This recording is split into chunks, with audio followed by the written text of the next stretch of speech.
We put everything together, right? And then we briefly mentioned training the network.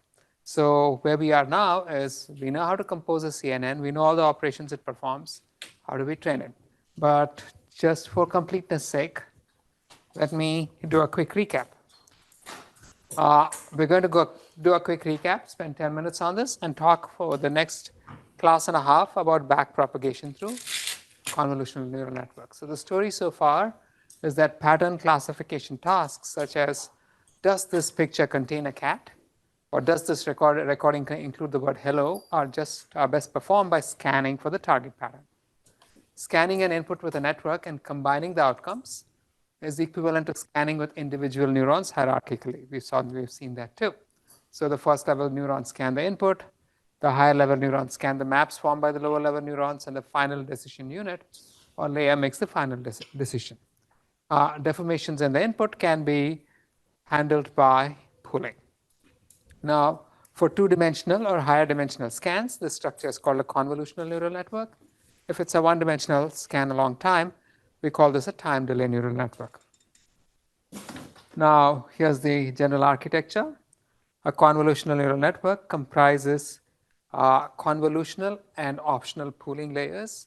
And the final layer, the numbers computed by the final layer are generally flattened and put through a multi-layer perceptron. So what does a convolutional layer comprise of? Now, a convolutional layer computes several output maps. Corresponding to each map is a filter. So within each map, there are two stages. First, we compute an affine map by convolution of a filter, representing a pattern of weights over the maps in the previous layer. And then once you compute the affine map represented by the Z, you apply an activation pointwise and compute an activation map as represented by the Y. Yeah. So how does this work? Computing the affine map. Here, of course, we saw how this worked. For every output affine map that you wanted to generate, you would have a filter. The filter would have as many channels or maps as the number of input channels. So again, the number of channels in the filter equals the number of input maps, right? And the number of filters equals, what does it equal? The number of output maps, right? And so the manner in which any specific output affine map was computed was as follows. We picked up the corresponding filter. We placed it at each position on the input collection of input maps and performed a pointwise product and a sum, which is effectively a dot product. You could add a bias if you're so inclined. And then you just scanned the inputs and computed a value for every position. So that's how you ended up getting an output map. Now, once that the affine map Z was computed, then you had the pointwise application of the activations, which meant that for every filter, you had one affine map, and corresponding to every affine map, you had an activation map. Every input channel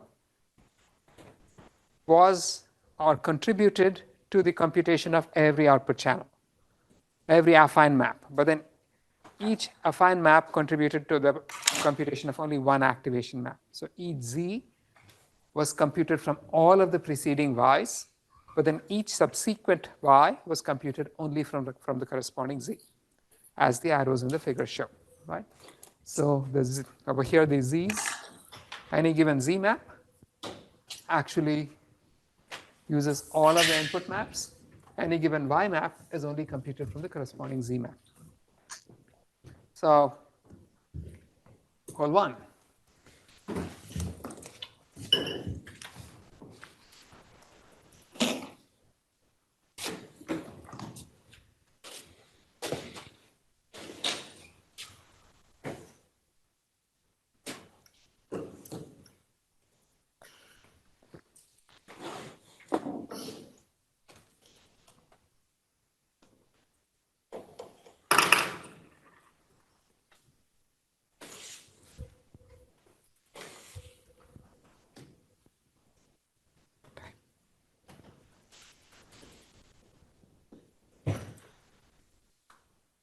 5 seconds, guys.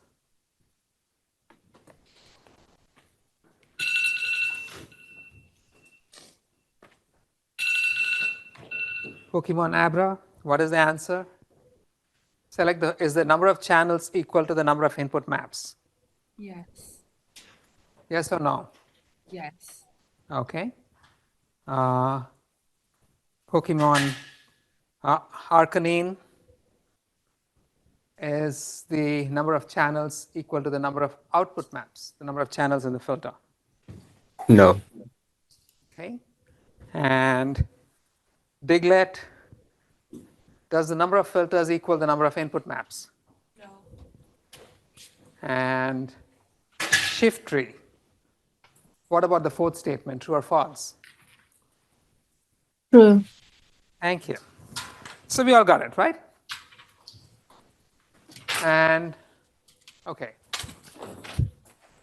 So that's how the convolutional layers are computed. The other set of type of computation here is pooling, where you have different kinds of pooling. Max pooling selects the largest from a pool of elements, where the pooling itself is performed by scanning the input with a max pooling filter. That's the terminology over here. So the size of the filter is the window over which you're picking the largest element, and it just scans the input. So at each position, you'll be sliding left to right, top to bottom. And at each position, you actually perform the max pooling in a two-stage process. First, you find the index of the largest value. And then second, you copy the largest value, the value at that index over. You could do this in just one step by just picking the largest value, but then that prevents you from performing back propagation. So we need to know where the largest value came from, because this is how the derivatives of the max operation are computed. And then you read the value from there. And so that's how you perform max pooling. The alternative is mean pooling, where instead of picking the largest value in the window, you just compute the average value of the window and copy it over, and scan the input as before with a window. At each point, you replace the value that was there by the mean of the window. So here again, this is the pseudocode for the mean pooling. You're scanning left to right, top to bottom.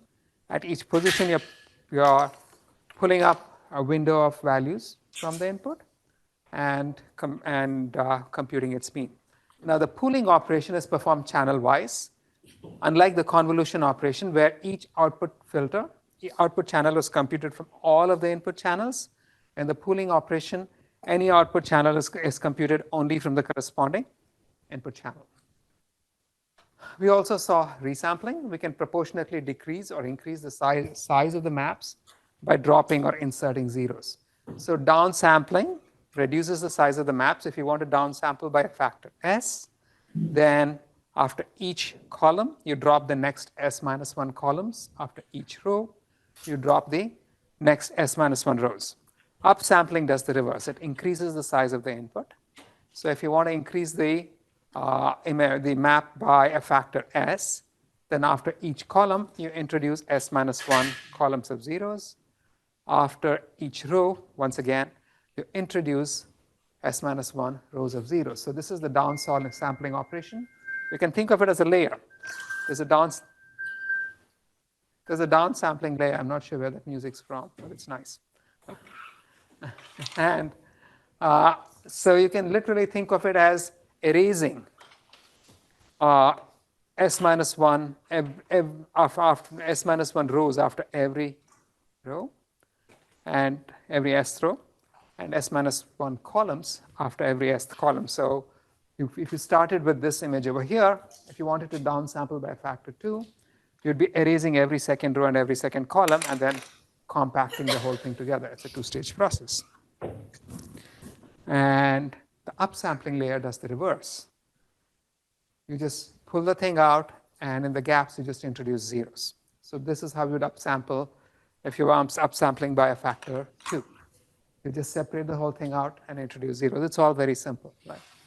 And typically, downsampling is combined with the preceding operation. So if you have convolution followed by downsampling, you just perform convolution with a stride. If you have pooling followed by downsampling, you just make it pooling with a stride. So pooling is often combined with downsampling. Pooling is almost never performed without downsampling.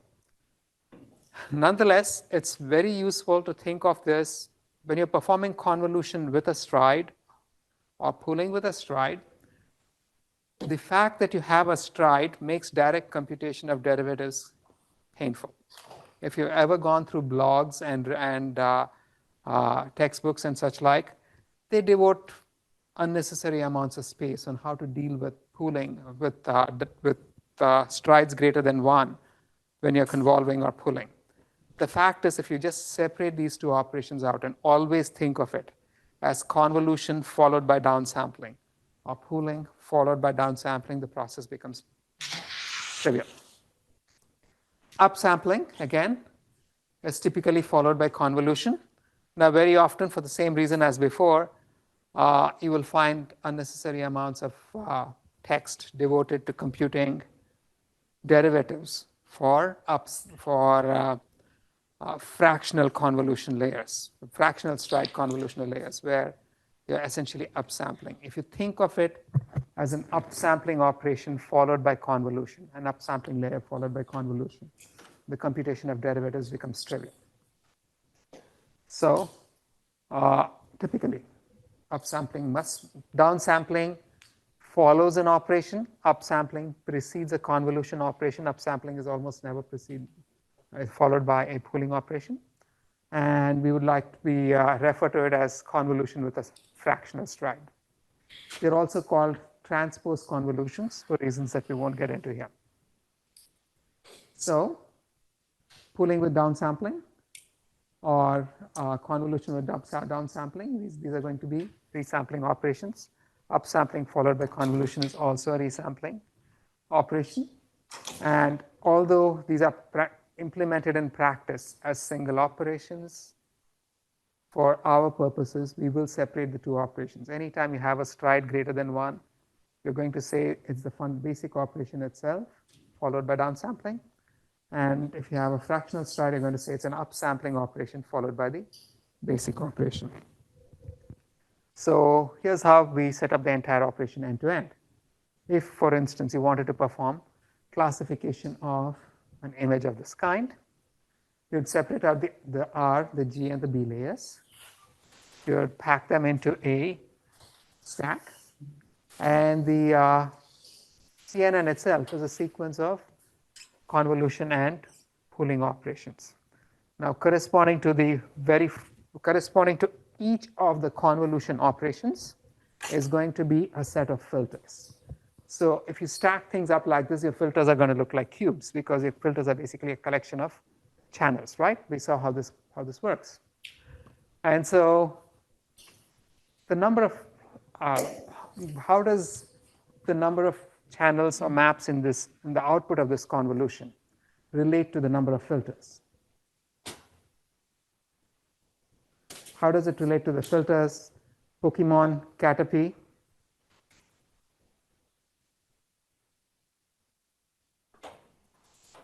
Okay, Pokemon Raticate. What's the? How does the number of output channels relate to the number of filters? No. Okay. Pokemon Raichu. How does the number of output channels relate to the number of filters?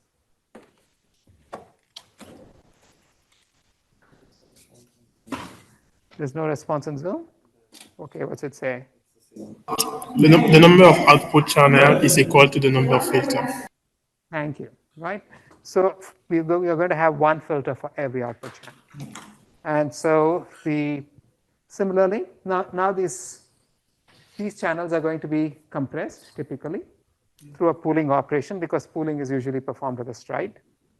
And then once you get to this position, after you perform pooling, you would have another bunch of filters which are going to compute the next set of outputs, which would pool and so on. Now, there's one issue that not explicitly mentioned in the slides, but I'd like to mention over here, which is how do you decide how many channels you must output? Now, if I have this question for you. Somebody reply. If I have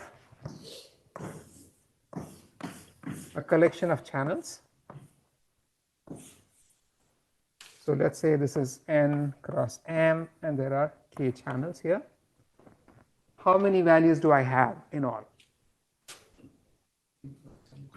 N times nmk, right? So this is nmk. Now, if I perform some convolution or any operation, and then I want to retain all of this information, how many values must I have in the output? At least NMK. I must also have nmk values, correct? So if I'm convolving, so let's say I have k channels, and let's say I'm going to zero pad to retain all of my values. So just ignore edge effects. And if I'm convolving with a stride of 2, how many filters must I have to retain all the information?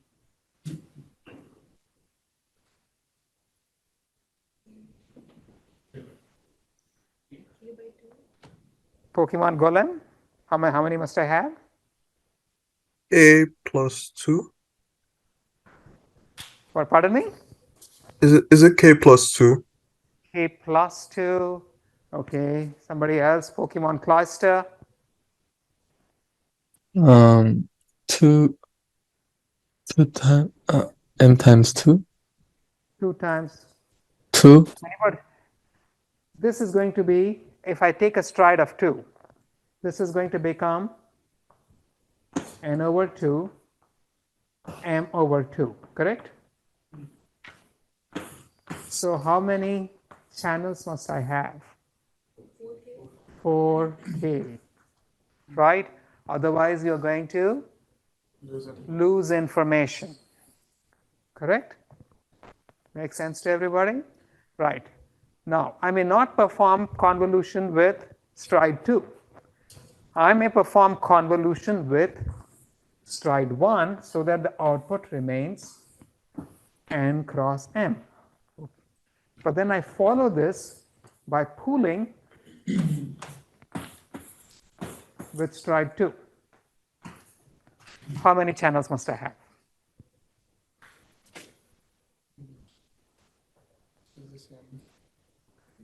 How many channels must I have, Pokemon Scissor?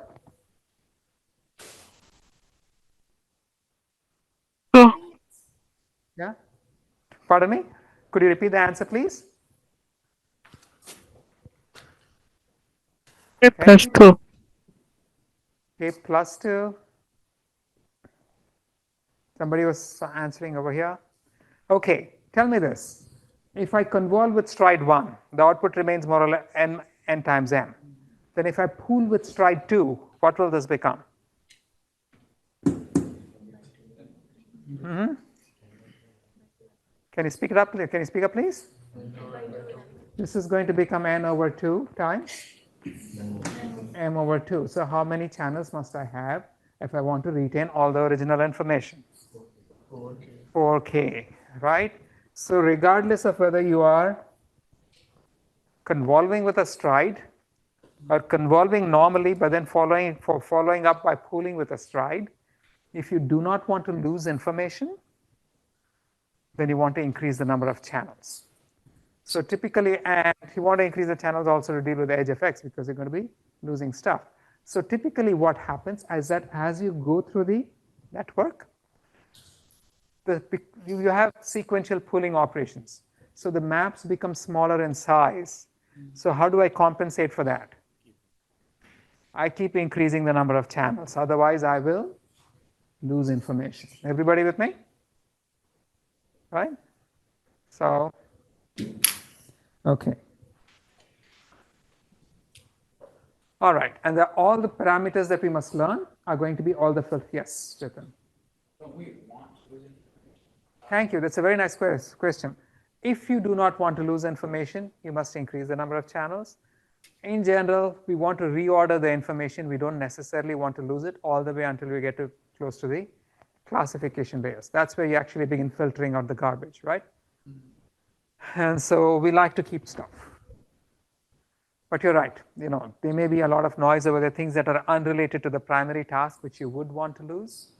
So it's not always going to kill you to decrease the number of variables that you have remaining. But Just to start with all the information. yes, right. Okay, and so these are all the parameters we would want to learn. All of the filter parameters must be learned, and the MLP parameters must be learned. Now, how do we train this network? As before, we're going to have a collection of training instances with the training instance and the class label. And for each instance, we can define the overall loss as the average divergence over the collection of training instances. And so we want to use backpropagation to compute derivatives. First, we want to use gradient descent, so we need derivatives. So you need the derivative of the loss, which means that you're going to need the average of the derivatives of the divergences for the individual training instances. You're going to need these guys, right? And that is what we must figure out how to compute, because once you have that, you have the rest of it. Now, here's what we have. I feed my input to the network. It goes through, some result pops out at the end. And now once I pop out a result over here, this final bit is just an MLP. So I can compute a divergence over here, compute the derivatives, and backpropagate it all the way back to the initial flat layer. But then how does this, what actually happens here? When I backpropagate, I'm going to compute two things. So I have all of these layers, and I have weights, right? I have the y, I have the divergence function, I have the desired output, and I compute the divergence. Now, I can compute the derivatives all the way back until I get the derivative with derivatives with respect to all these w's. But then I can also compute the derivatives continuing backwards with respect to the input of this layer, because that's what backpropagation does, right? So at that point, you're going to have derivatives all the way until the input of the first layer of the MLP. Now, what is the input of the first layer of the MLP? The final convolution layer had a bunch of maps of this kind. And these were flattened into the first layer, into the inputs of the first layer of the MLP, right? So once I get the derivatives with respect to the first layer of the MLP, I can fold them back into the same shape as these maps. So these derivatives can now be folded back into the same shape as these maps.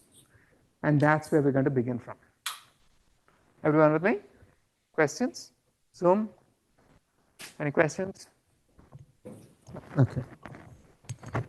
And so, given that, now we're going to have derivatives with respect to the values of the final output maps, and the final convolution of pooling layer, right? And those derivatives must now be propagated backwards. So where are we? As far as we are concerned, we have output derivatives with respect to all the y's in the final layer, which are the activation maps. And we must sort of back propagate them through the convolution layers and through the pooling layers. So for the convolution layer, there are two things. In a convolution layer, you have the final activation map. This was computed from the affine maps, which were computed from the input maps. I'm using the term maps because they look like maps. If I use the word channel, maybe it's not so apparent what I'm talking about. These are effectively maps of the original input, right? And the computation of these affine maps from these convolution layers was performed using these filters, right? So when I compute the derivatives, I have derivatives with respect to these y's, because this is what I got when I folded things back, right? And so from the derivatives with respect to these y's, I must compute the derivatives with respect to these z's. Go back and compute the derivatives with respect to the previous y's, and also the derivatives with respect to the filters. Similarly, in the pooling layer, I would now have the derivative with respect to the output of the pooling. I must take it back and compute the derivatives with respect to the input to the pooling. And so overall, here are the things we've got to figure out. The assumption is that we already have the derivatives with respect to the, that having gone through at any point, we already have the derivatives with respect to the output maps of the layer. And we must now back propagate those derivatives back to the input and any other intervening parameters. So for convolution layers, we have to figure out how to compute the derivatives with respect to the affine values z, given the derivative with respect to the activation values y. And then given the derivatives with respect to z, we must figure out how to compute the derivatives for the filters and the previous channel. For the pooling layers, given the output of the derivatives with respect to the output of the pooling, we must figure out how to compute the derivative with respect to the input to the pooling. Right? So let's look at this guy first. I'm given the derivative. You have performed your convolutions with filters. You have your affine maps. Now those affine maps have been used to compute activation values.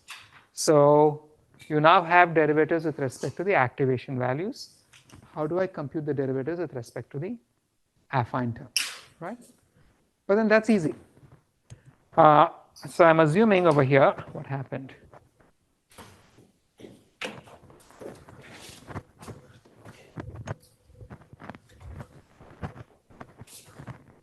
I'm assuming over here that we have, these are the z's, these are the y's, and each point over here computed the corresponding y, right? So we have, I'm leaving subscripts and superscripts out. I'm saying yij equals some activation function of zij, and I have the derivative of the divergence with respect to dyij. So what is the derivative of the divergence with respect to z? Pokemon Nidoqueen. What is the derivative?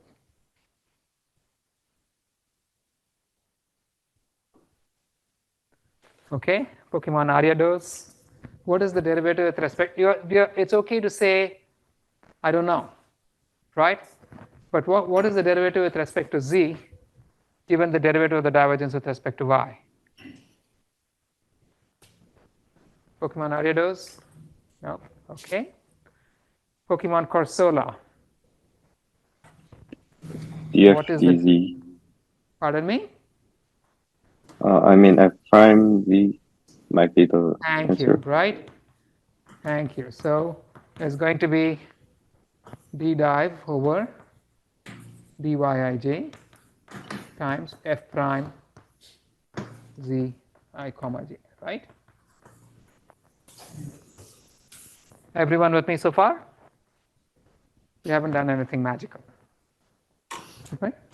So this means we now know how to compute the derivatives with respect to the affine maps given the derivatives with respect to the activation maps.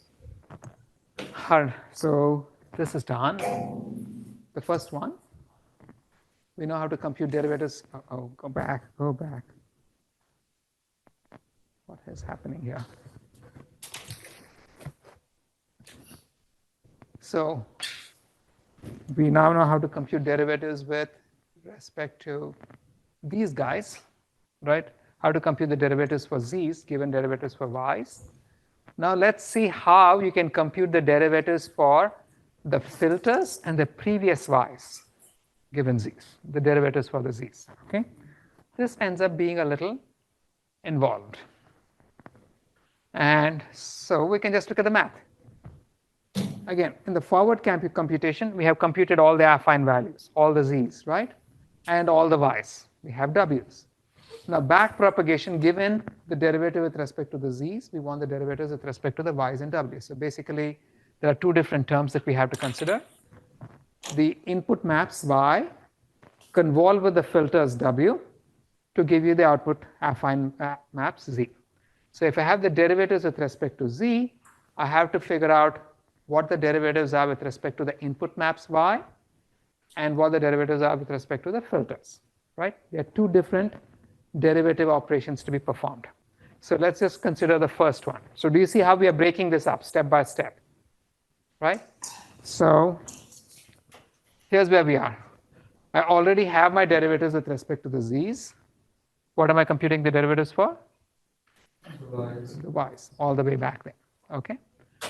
So let's see how to do this. Let's see how the influences are computed.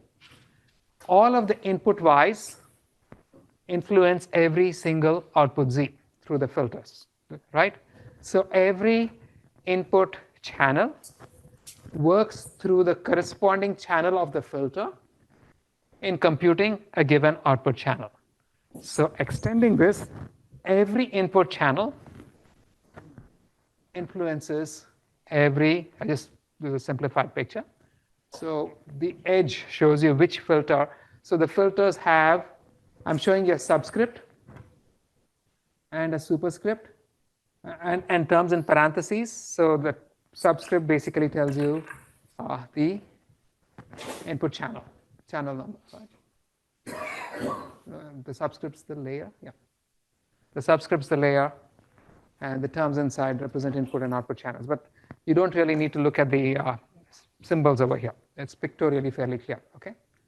So every input channel influences every z. In fact, every input channel influences, the entire set of influences is shown by this picture. But then, if I'm interested in computing the derivatives for any given y, how many output channels does it influence?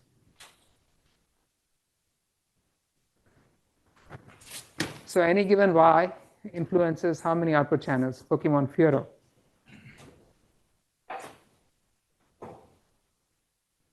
Okay. Pokemon Houndour, that's Jackie Wo. How many output channels does any given input channel influence? All of them, right? So this is what we've got. If I look at this one, this is the complete set of influences. And so now if I want to compute the derivative for the y, that's one channel of the y, how many terms does it sum over?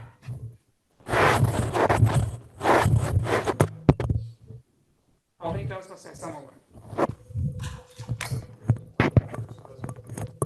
Basically all of the output channels, right?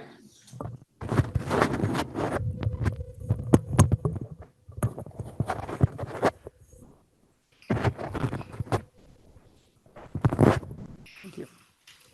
So if I want to write the math, oh, come on.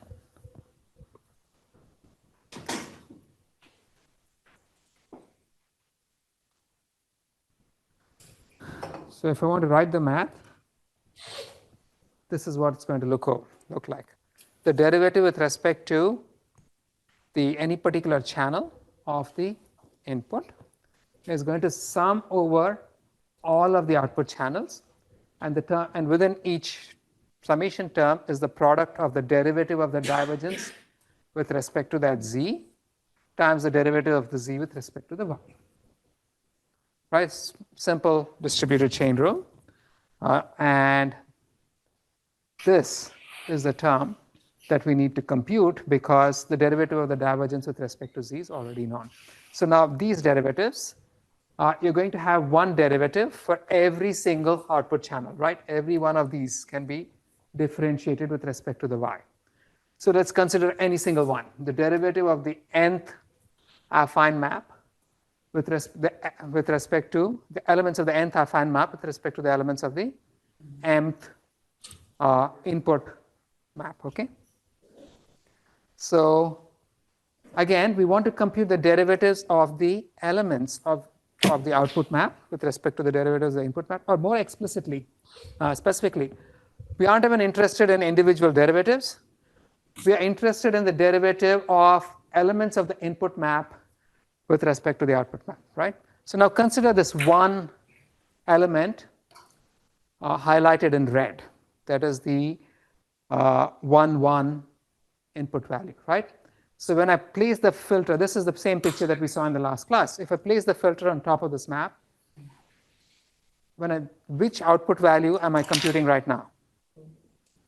The 0, 0. So clearly this element influences the 0, 0 output value. Does it influence the 0, 1 output value? Because if I slide the filter forward, I'm going to be using this also to compute. If I slide the filter forward, it's going to be influencing the computation of the first element, right?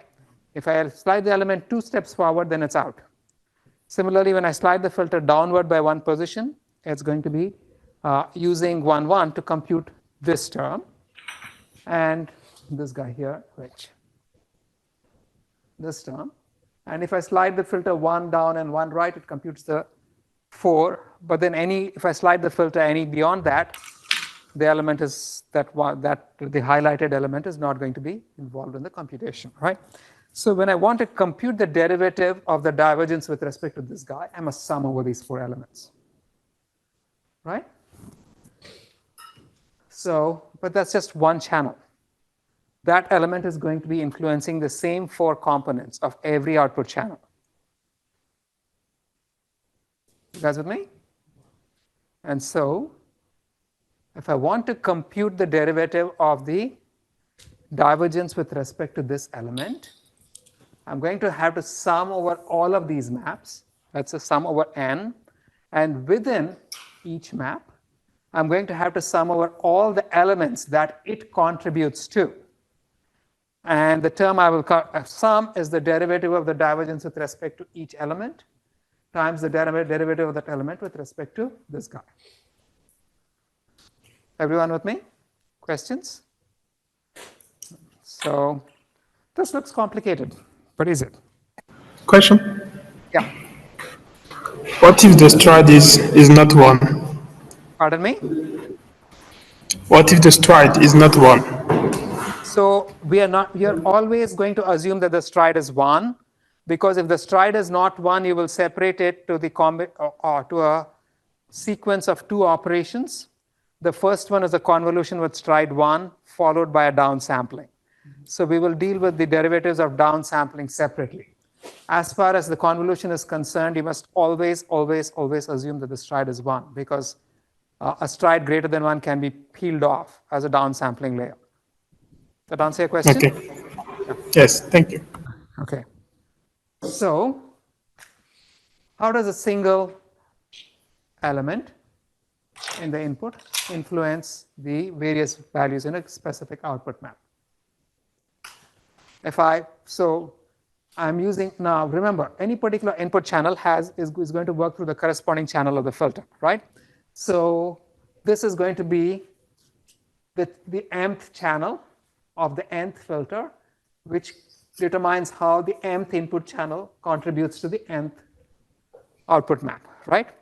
So the filter, I'm showing the filter, representing the filter using 2 different mechanisms. One is through colors. The other is through indices. We will be using both for the illustration. So in this case, the filter is a 3x3 filter. It has 9 elements, all indexed, 0, 0 through 2, 2. And then every element of the filter also has a color, as you can see. Now we're going to be placing this filter at the top left corner at the 0, 0 position. To compute, what would you be computing when you place the filter there? The 0, 0 of z, right? And y22 contributes. So here it is, right? What is the contribution of y22 to z00? So z00 is going to be the filter 22, w22, times y22 is going to be contributing to z00, as you can see, right? So here's the equation. I'm going to say z00 plus equals, because obviously there are other terms contributing, y22 times W22, right? Now, let me slide that forward. How does Y22 contribute to Z10? Anyone? Pokemon Ludicolo? How does Y22 contribute to Z10? This is Hitmonchan, Pokemon. How does Y22 contribute to Z10? It Yeah. gets multiplied and added. Pardon me? Could you repeat that, please?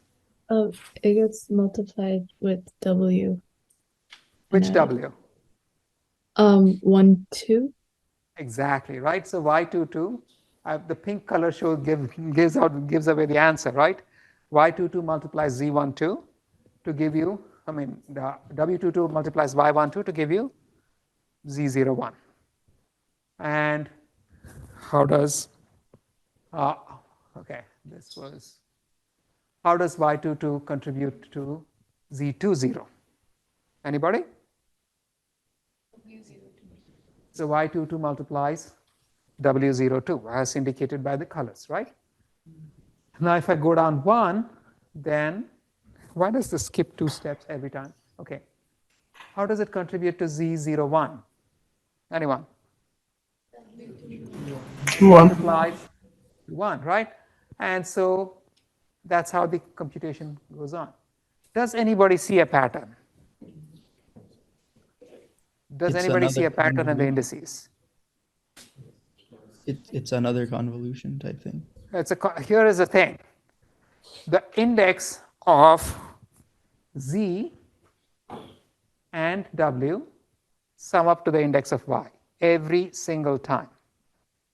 Right? It's 2, 1 plus 0, 1 is 2, 2. 1, 1 plus 1, 1 is 2, 2. 2, 0 plus 0, 2 is 2, 2. So the index of the output and the index of the filter sum up to the index of Y. Do you see that? Right? Every single time. And so you can see this visually. You can just follow this, right? So in general, for any position x prime, y prime of the output, the contribution of xy is going to be which element of the filter?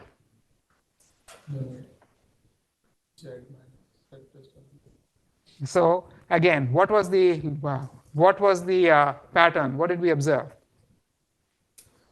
Sunflora, what was the pattern we observed? Pokemon Sunflora.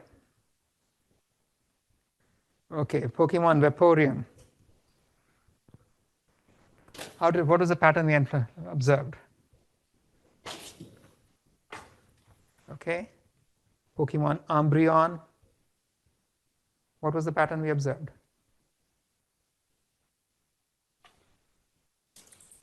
Okay, Pokemon Wartortle. What was the pattern we observed? We observe that x prime plus the filter index would give you the input x, input index x. XY, correct? So what would the filter indices be? X minus x prime, y minus y prime. X minus x prime and y minus y prime. So you see how this worked, right? I could write the equation down. It wasn't particularly complicated. You just had to observe the patterns. Everyone with me? Okay. And so when I say the derivative of zx prime y prime with respect to yxy, what is it? What's it going to be? Just using the formula. Guys? Which is which index? X minus the difference between the two, right? The derivative of zx prime y prime with respect to yxy is going to be weight x minus x prime, y minus y prime. Straightforward, right? And so given this, now I can go back to this formula where when I'm computing the derivative of for any xy element, I have to just sum over all the maps, and then over all the maps, I've got to go over all of the elements. The elements that it doesn't influence, you're going to get a derivative of 0, right? And so, and over all of the elements, I multiply the product of the divergence with respect to that particular output element times the derivative of that element with respect to y. And this guy here, what is d's derivative of zx prime y prime with respect to dyxy? That's just going to be weight x minus x prime y minus y prime. So you can just plug this formula in, right? And this looks complicated, doesn't it? So, yeah.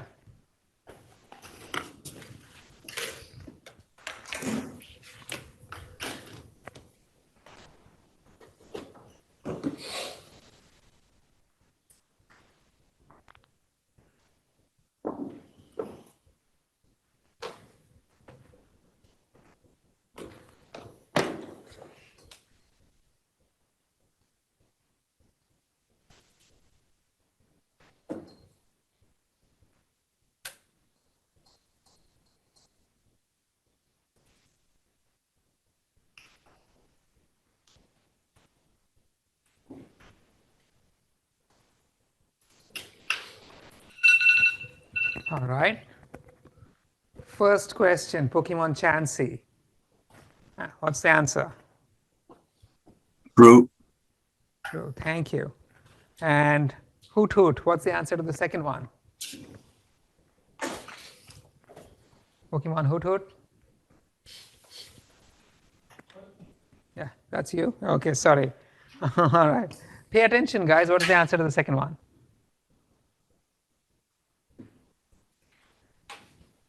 True.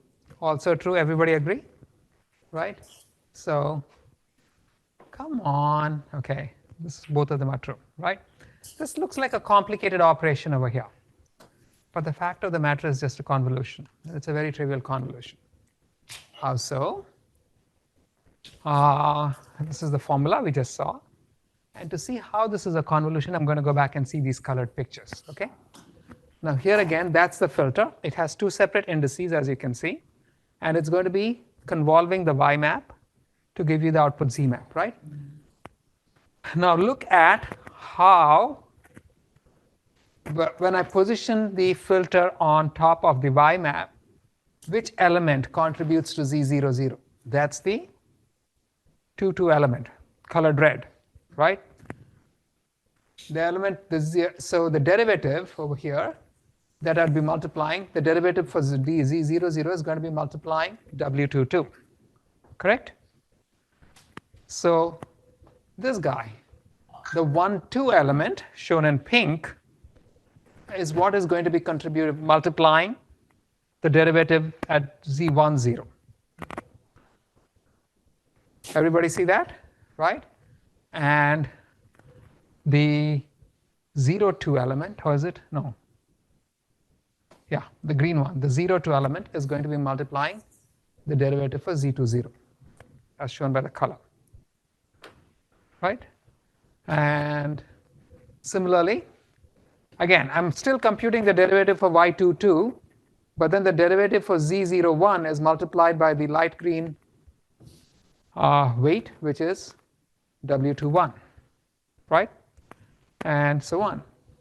What do we see? Do you see a pattern? Upside down? Upside down and left to right. All I did was flip my filter top to bottom, left to right. And where did I position it? I positioned it so that the 0, 0 element of the filter sat on the 2, 2 element of the output.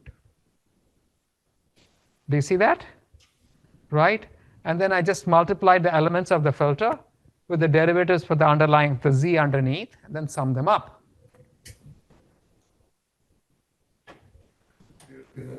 So I flipped the filter upside down, left to right. Okay?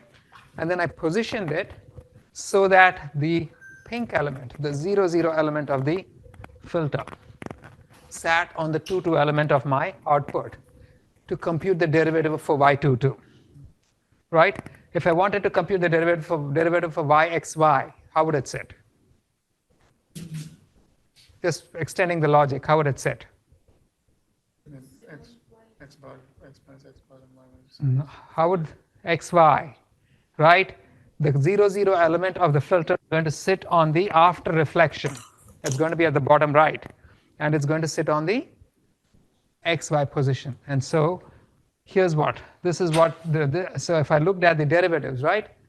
I had the derivative map over there on the right. To compute the derivative for y22, I flipped the filter left, right, top to bottom, and put the bottom right corner of the flipped filter, which corresponds to the 0, 0 index of the filter, onto 2, and then just performed an element-wise product of the filter with the underlying derivative values, and then sum them up.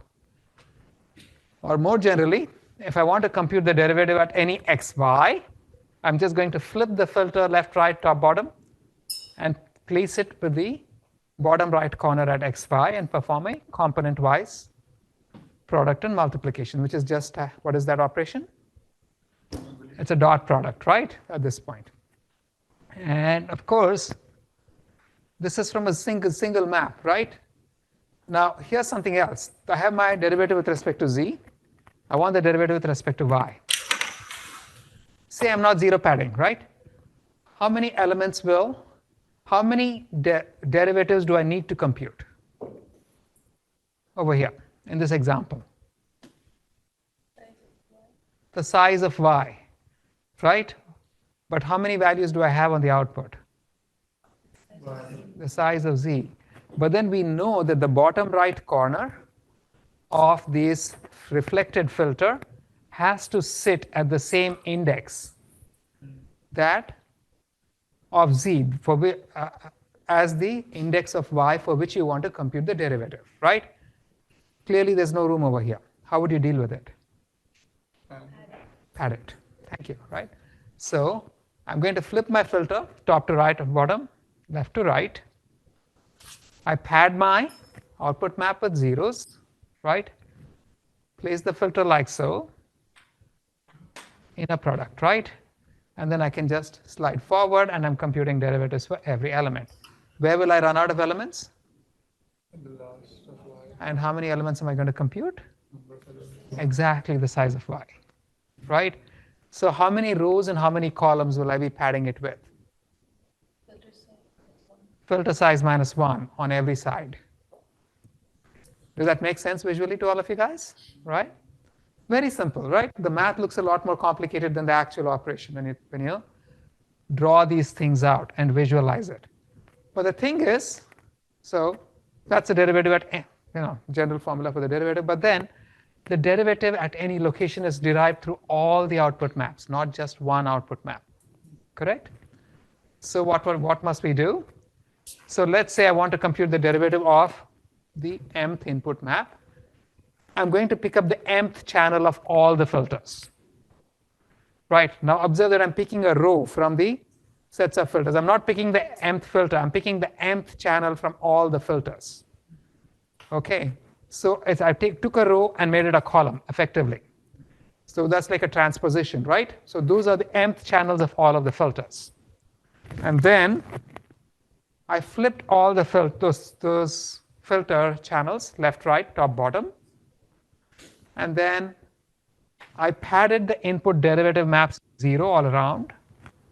Place these reflected and flipped filters. Now we're going to have as many of these guys as the number of output channels, right? Because you're picking the mth channel of all filters, which is going to give you as many of these guys as the number of filters, which is the same as the number of output channels. And then just perform your computation like so, right? Just your standard convolution. After this, mirroring. Yes, Chetan. Clarify by picking the nth row from all the filters, you get the same number of outputs. Then we flip that channel map, and because the derivative there is just the weight, we just go across the output. The output derivatives, basically. Yeah, that's exactly it, right? And the reason you pick the mth channel is because the mth channel of all the filters is what convolves the mth channel of the input, right? So beautiful. That's the entire derivative operation. Once you look at it, it's so simple. The math looks a lot more scary. Yes? Just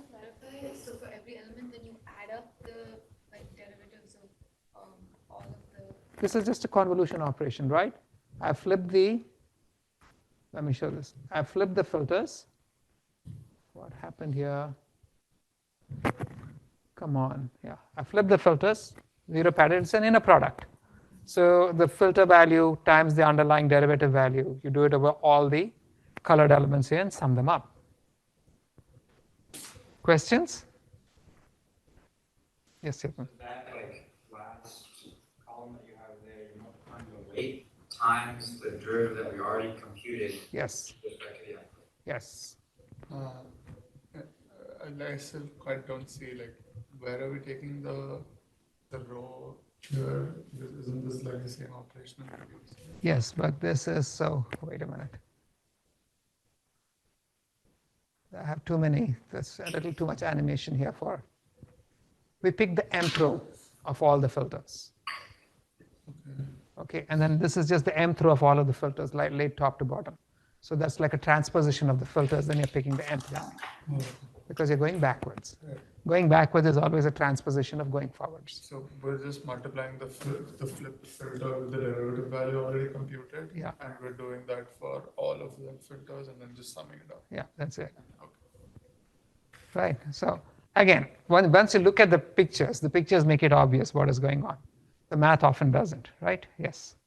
Question as well. This YL minus 1 is before Boolean operation or? Whatever the input to the convolution is. It doesn't matter what it is, the input to the convolution, whatever it may be. With, without. It doesn't matter. It's the input to the convolution operation, right? Is there any other question? No? Okay. Yeah. All right. And so you find that, now observe that I added 2 times k minus 1 zeros, right? And I'm convolving it with a k size filter. So it's going to lose k minus 1 zeros. That gives me an extra k minus 1 elements. But then I lost k minus 1 elements going forward, and this is compensating for it. Right? When you went forward, if your filter size was k, you lost k minus 1 rows. So you have to compensate for it. So you're padding 2 times k minus 1 rows, but then you're convolving with a k size filter, so you lose k minus 1 elements. So you're going to lose one of the 2, and you end up with a derivative which is the same size as the input itself. And so now, if you actually perform zero padding going forward, then the derivative is going to be the same as the size of the zero padded input, and then you're going to have to peel off the zero padding derivatives of the zero paddings when you go back further, right? As we mentioned earlier, we may zero pad stuff to make sure that the sizes are fine, right?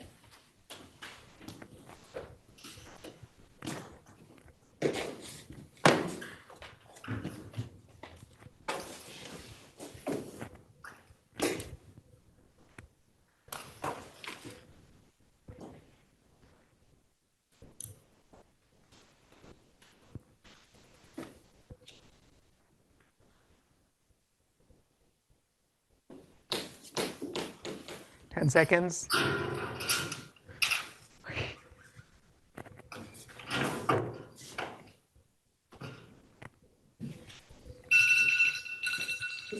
All right. Pokemon Celebi, do you want to tell me that first statement is true? Yeah, it's true. Thank you. And Pokemon Arbok, the second one? False. False? Is that false or true? It's true. Sorry. It must be. Okay. All right. And Pokemon Mary, what about the third one? And Pokemon Onyx.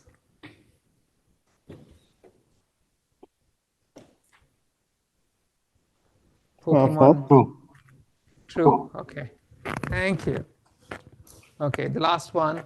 The output of the convolution doesn't need to be flipped back. That was wrong, right? You just get the correct answer in the correct shape. So, but the rest of the matter. So here's the overall algorithm for computing the derivative with respect to the input to the convolution. Okay. So I'm going to skip the pseudocode the one thing that remains is the derivative with respect to the weights. Now I can use the same logic. So let's say I'm computing the derivative. This animation is horrible because MATLAB keeps changing the color map. I was just trying to show you how every weight influences every output. And just focus on the little blue dot in the center of the filter, just for illustration. Observe how it influences the computation of every single output, right? So every filter element is going to influence every single output, but a filter element is going to influence the output of only one output channel, not all output channels, unlike the Ys, right? Because a single filter produces a single output channel. And so if I want to compute the derivative of, say, the filters, divergence with respect to the filters, each filter element affects several values within a single output map. So to see how this works, let's consider this one element, which is the well, in this case, it's the one-tooth element, right? One-tooth element of the filter. And how does it influence Z00? Now, what was the rule we had earlier for the indices? Anybody remember? What was the rule we had? The sum of Z plus W is equal to. The sum of the indices of Z and W equal the index of Y, correct? And so if you have 0, 0 plus 1, 2 gives you 1, 2, right? 1, 0 plus 1, 2. I'm keeping the index of the filter fixed because I'm interested in computing the derivative of the divergence with respect to the filter index, right?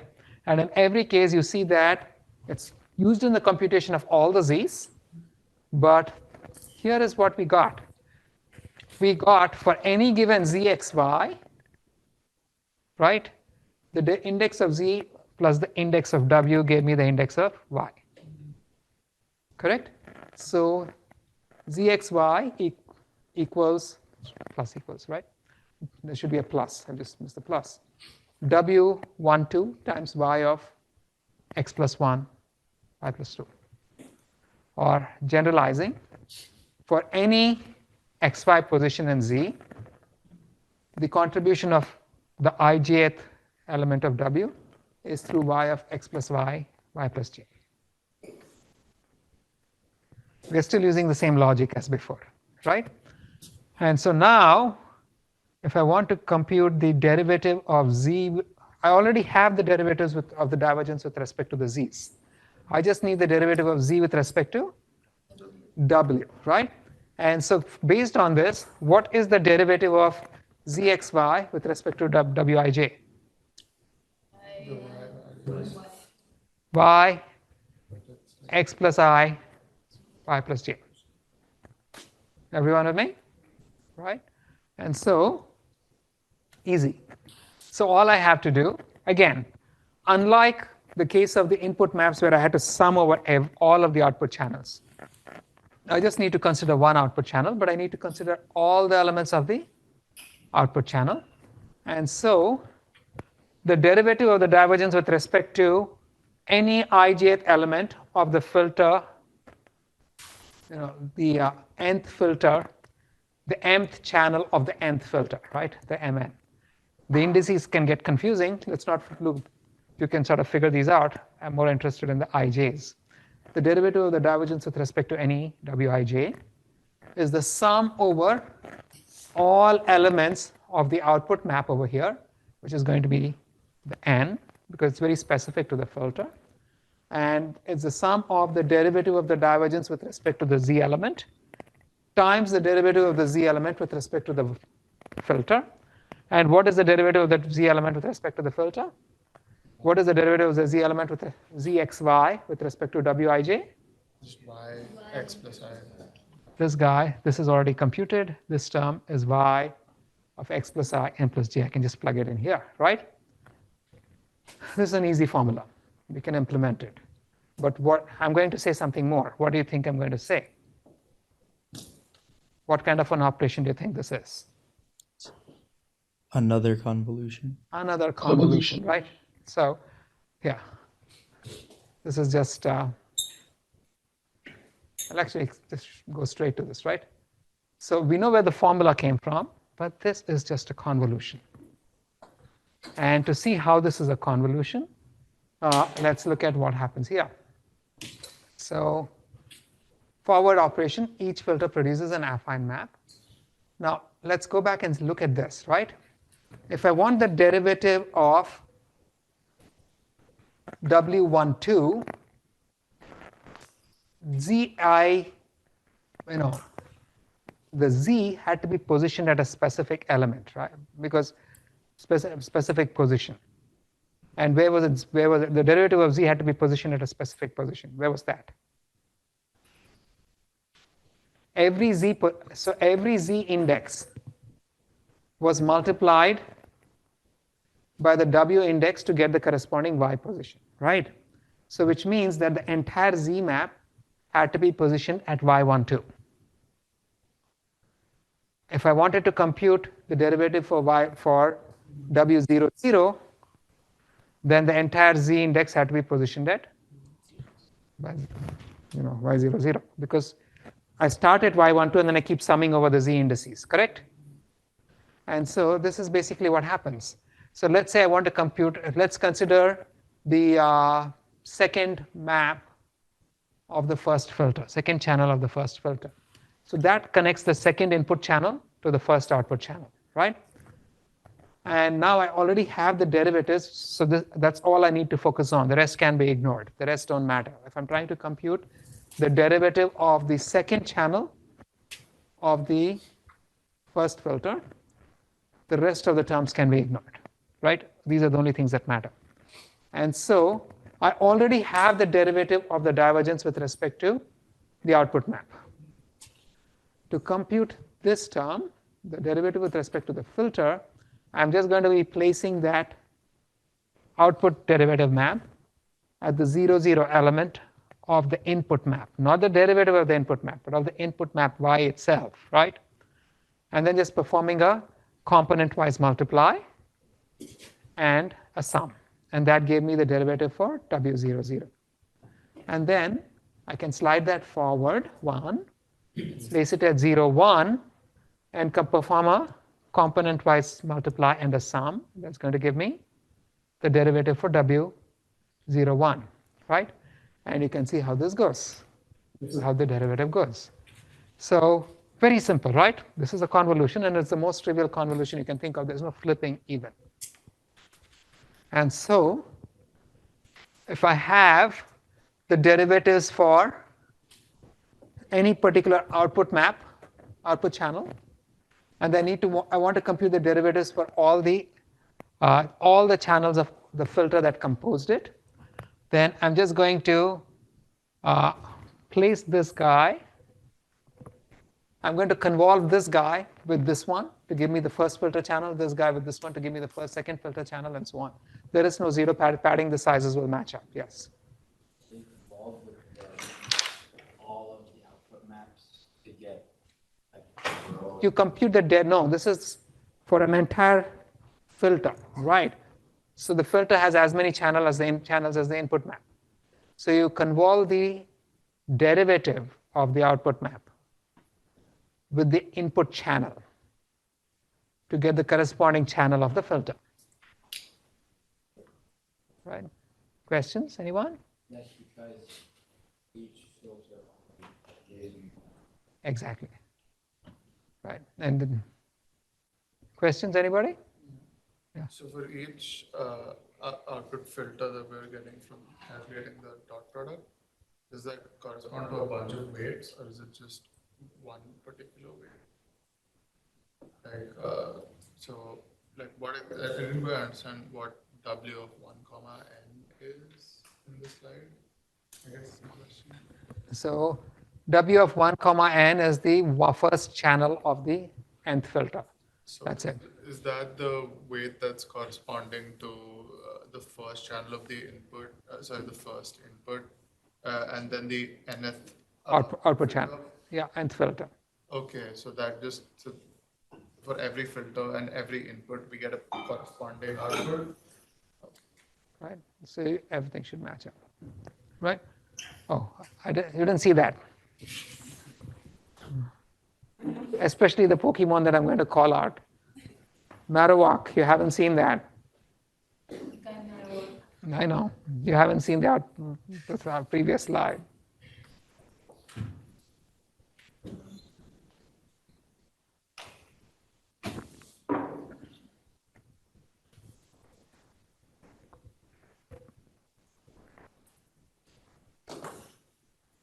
Five seconds.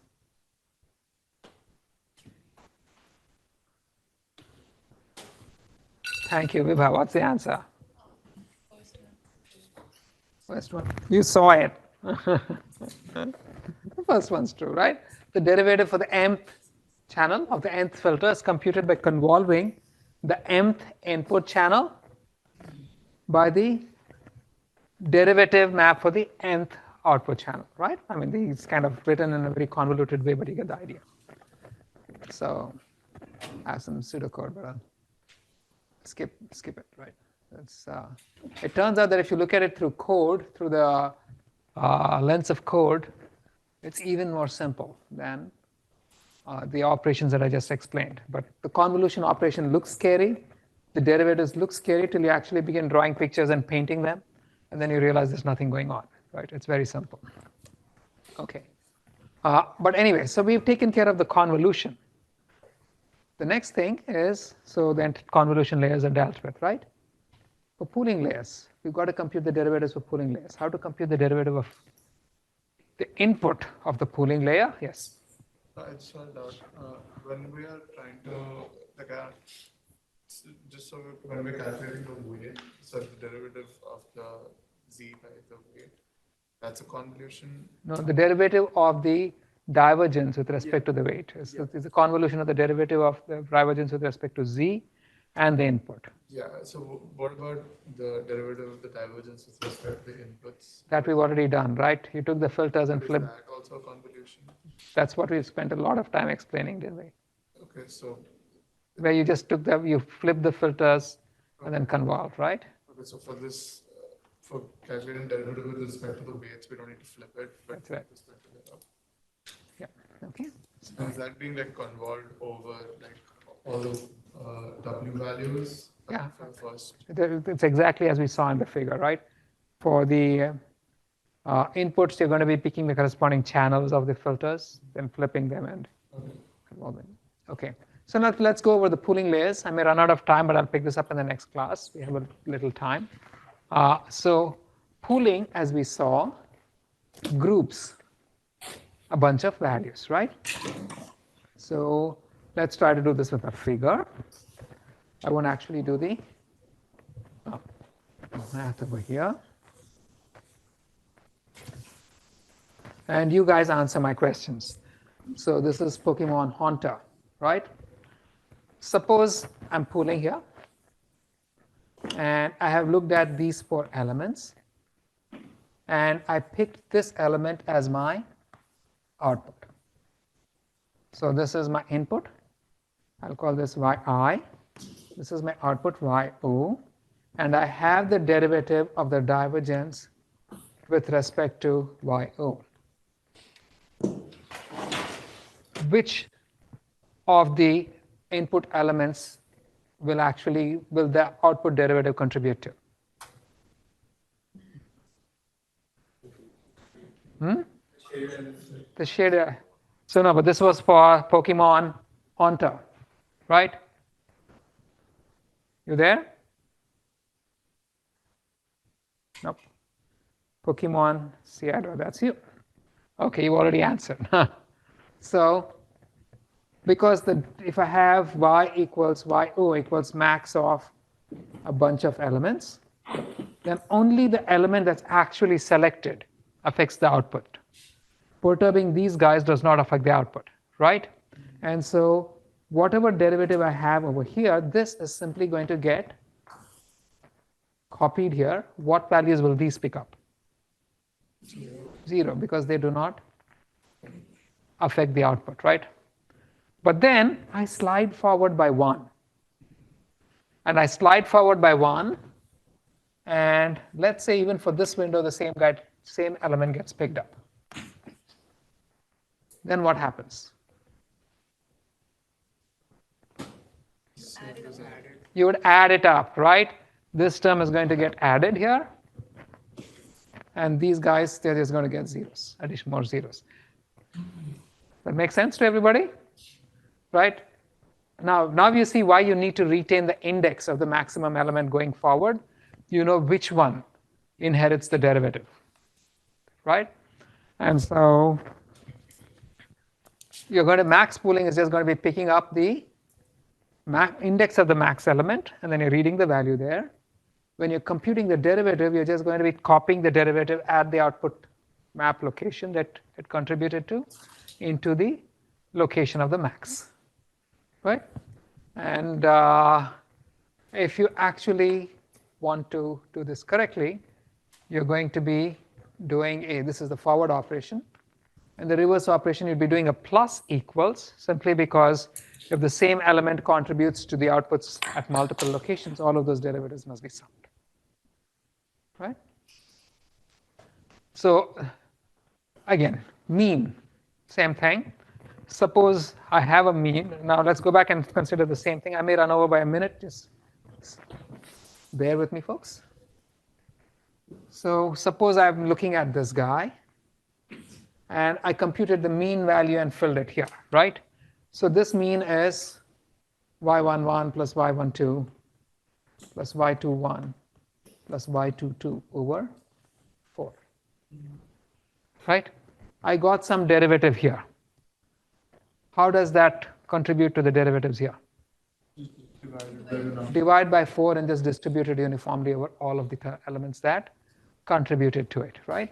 And so you get the divergence, derivative of the divergence with respect to the output element, just distributed uniformly. And then again, as before, as you slide, if the same element is being used in multiple windows, what happens? Just add them up. So basically, this is a convolution. What does this look like? It's the convolution of the output map with a filter which is all ones. All 1/4s. Right?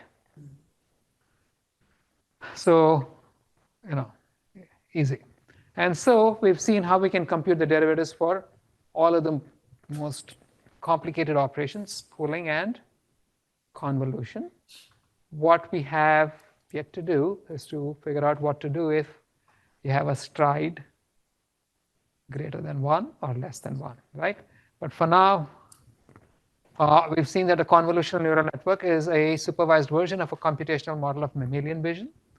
It includes convolutional layers comprising learned filters that scan the outputs of the previous layer, and pooling layers that operate over groups of outputs from the convolution layer too. And typically, they're used to reduce output size, not network size. I'm sorry, that should be output size. Take note. Error. Okay. The parameters of the network can be learned through regular backpropagation. Max pooling layers must propagate derivatives only over the maximum element in each pool. And derivatives must sum. And the key piece that we also learned in the whole process is that regardless of the kind of operation you perform, if you have, fix this.